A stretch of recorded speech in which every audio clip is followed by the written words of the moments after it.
सत्संग जी, प्यार से कहना जी, धन निरंकार जी।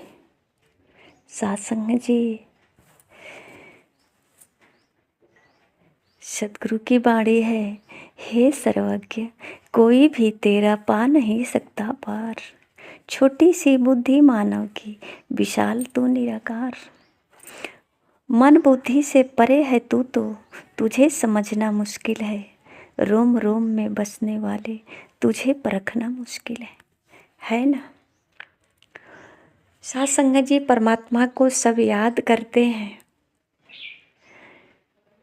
जब किसी घर में एक बालक का जन्म होता है तो कहते हैं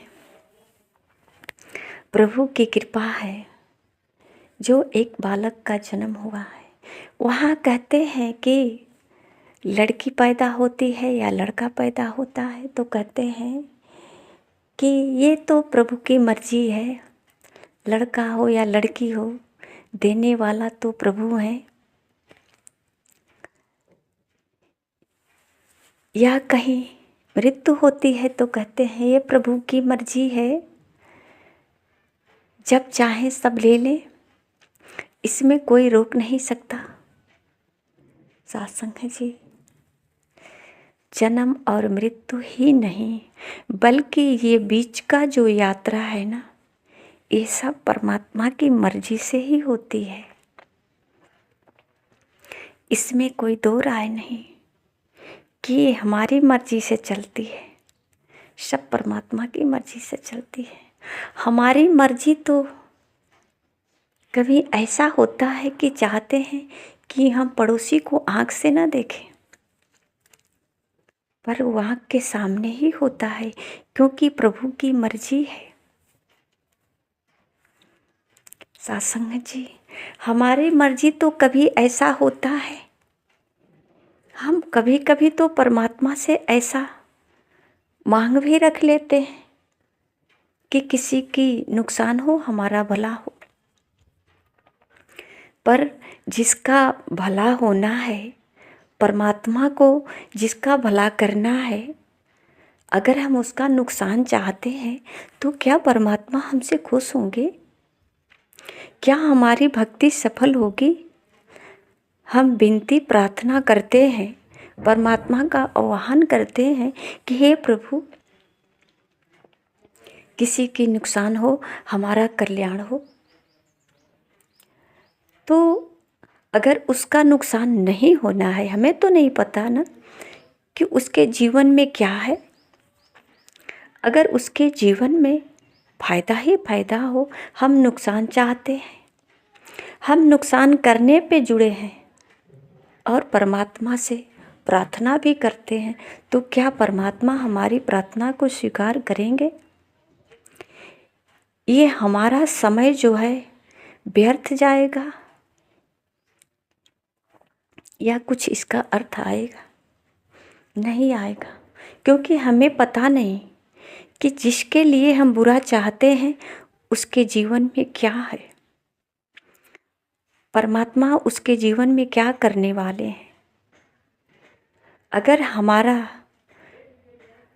इस परमात्मा के विपरीत होता है तो कभी हमारे ऊपर परमात्मा खुश नहीं हो सकते, कभी ईश्वर खुश नहीं हो सकते, क्योंकि हमारा सोच बिल्कुल गलत होगा ना। अगर किसी के जीवन में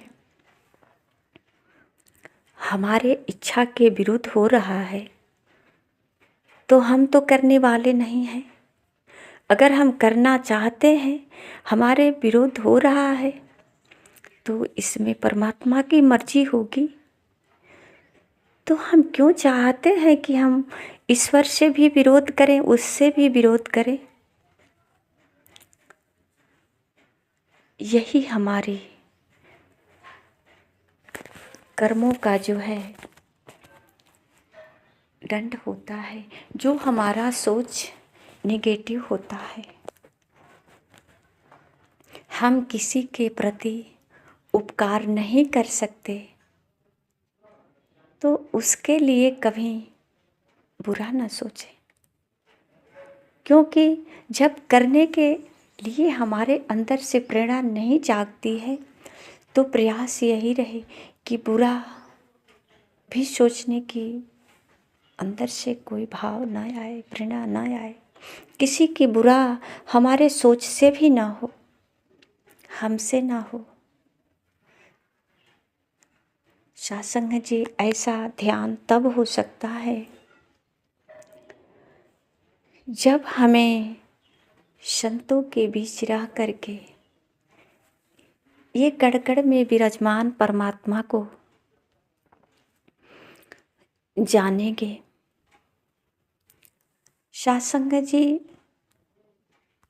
सद्गुरु की वाणी में कहा जाता है, निराकार की धन्यता के जो एहसास में रहता है, ऐसा जन रसना से अपनी धन निरंकार कहता है। ये जो है हमेशा परमात्मा को धन्यवाद देता है, जिसको हर समय इनका एहसास बना रहता है।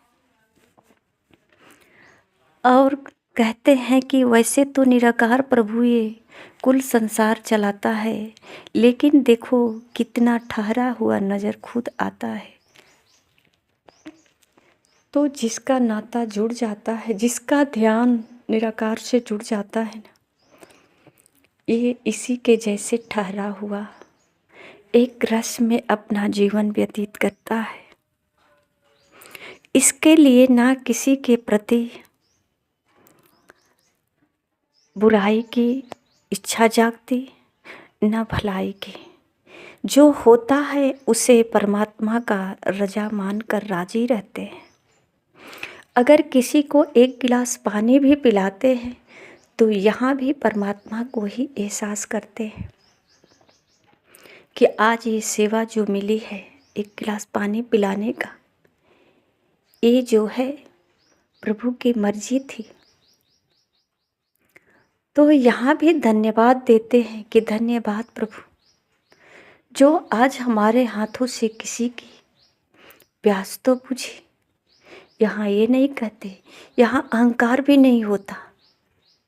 जब निराकार का एहसास होता है तो यही एहसास हर पग में इंसान को इंसान बना कर रखता है, इसके अंदर की इंसानियत को जगा कर रखता है।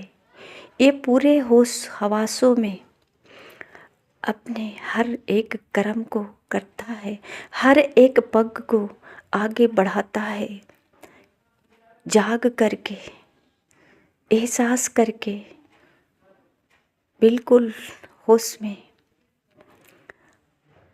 कभी ऐसा नहीं कहते कि भूल से हो गया, क्योंकि ये होशो हवास में होते हैं। इनको पता होता है कि हमने किया ही नहीं, तो फिर हमसे भूल कैसे हो सकती है। ये तो करण करावन हार परमात्मा है, तो सही हो या गलत हो, इनकी मर्जी, इनकी रजा में राजी हो जाते हैं और हर पल आनंद महसूस करते हैं।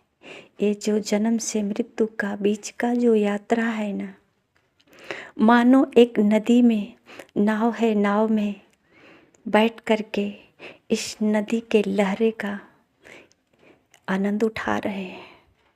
बस देख रहे हैं कि इस संसार में क्या चल रहा है, चलाने वाला क्या तरकीब लगाई है, क्या रचना रचाई है, क्या लीला रची है, क्या हंसना, रोना, गाना, नाचना, ये सब इनकी मर्जी है। ये सब देख करके इस लीला को आनंद उठाते हैं, सिर्फ आनंद उठाते हैं, क्योंकि अब होश में हैं, ये जगे हुए हैं, ये देख रहे हैं। यहाँ अपना कोई भाव नहीं कि मुझसे हुआ है।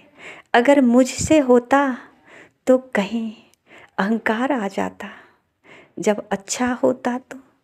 जब मुझसे हो रहा है, कमी होती तो वहाँ दुख होता। पर ये सुख और दुख से परे होते हैं, क्योंकि यहाँ करता तो कोई और है, ये तो परमात्मा करन करावन हार निराकार सब कुछ करने वाला है। यहाँ तो सिर्फ देखते हैं। महापुरुष कहते हैं जग जाओ, बैठकर सिर्फ देखो हो क्या रहा है। सुबह से लेकर शाम तक क्या देखते रहो। ये जो यात्रा है ना, सुबह से शाम तक बीत गया ना, ये समय जो गुजरा, जो सांसें निकल गई ना, कुछ देखा नहीं, सिर्फ करने में ही मन लगाए रखा, एहसास नहीं किया मैं करता हूँ, मैं करता हूँ, मैं करता हूँ।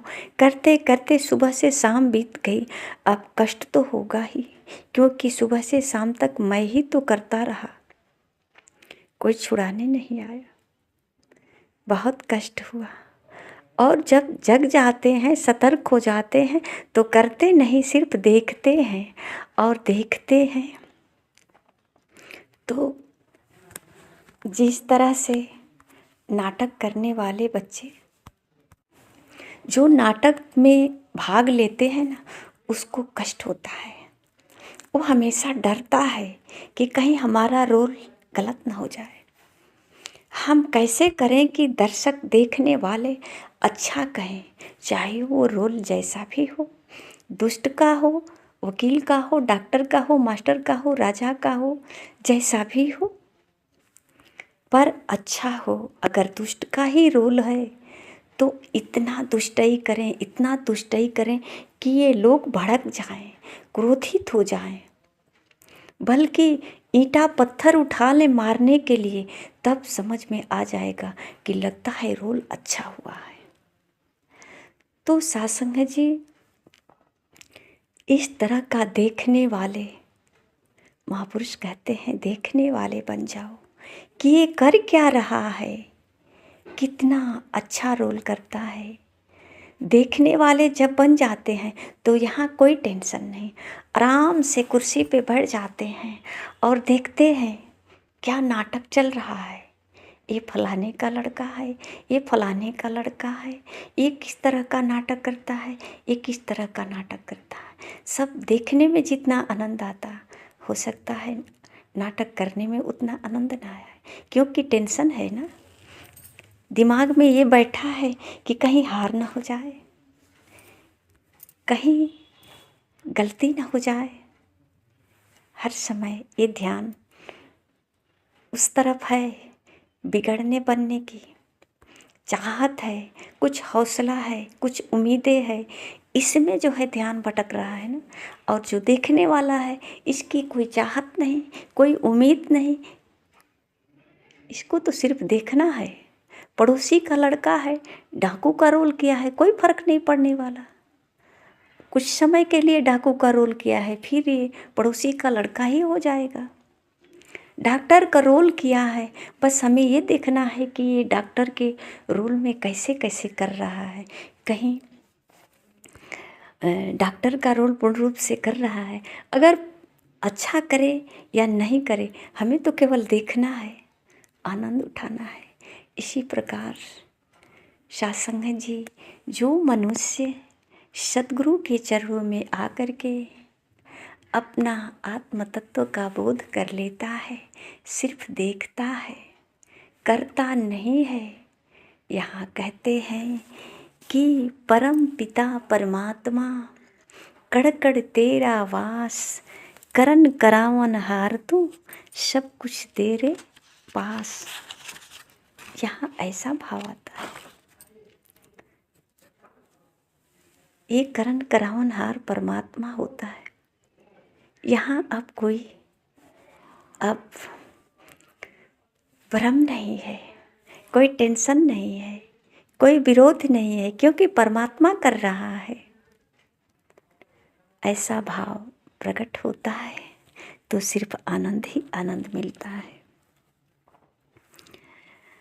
सासंग जी, ये स्थिति तब बनती है ना, जब हमें सद्गुरु मिलते हैं और सद्गुरु के चरणों में आ करके अपने आप को समर्पण करके, इनका सेवा करके, अरदास करके, प्रणाम करके इनसे जब अपने स्वरूप की पहचान करते हैं, मैं कौन हूँ,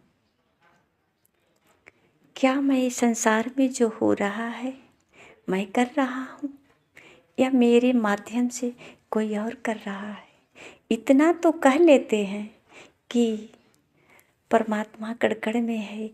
कण-कण छोड़िए, रोम-रोम में है, पर महापुरुष कहते हैं कण-कण में नहीं, कण-कण ही परमात्मा है। ऐसा महापुरुषों का कथन है। जाने होंगे, पहचाने होंगे परमात्मा को, तभी तो कहते हैं।